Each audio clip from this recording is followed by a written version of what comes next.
Friends, আজকে তোমাদের সাথে আমি সরষে ইলিশ রেসিপি শেয়ার করব।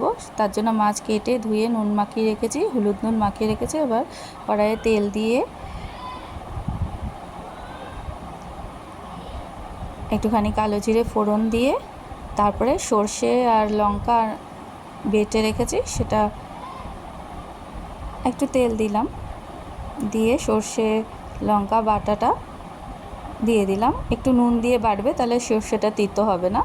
দিয়ে তারপরে মিক্সিটা ধুয়ে সেই জলটা দিয়ে দিলাম, দিয়ে নুন হলুদ পরিমাণ মতো নুন হলুদ দিয়ে ভালো করে নাড়িয়ে চাড়িয়ে তারপরে একটু টক দই ফেটিয়ে রেখেছি ভালো করে, সেটা দিয়ে দিলাম।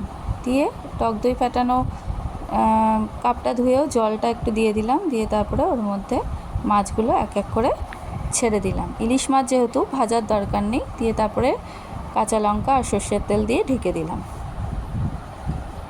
দিয়ে একটু খুলে একটু ভালো করে নাড়াচাড়া করে আবার ঢেকে দিলাম, দিয়ে সর্ষের তেল দিয়ে নামিয়ে পরিবেশন করলাম।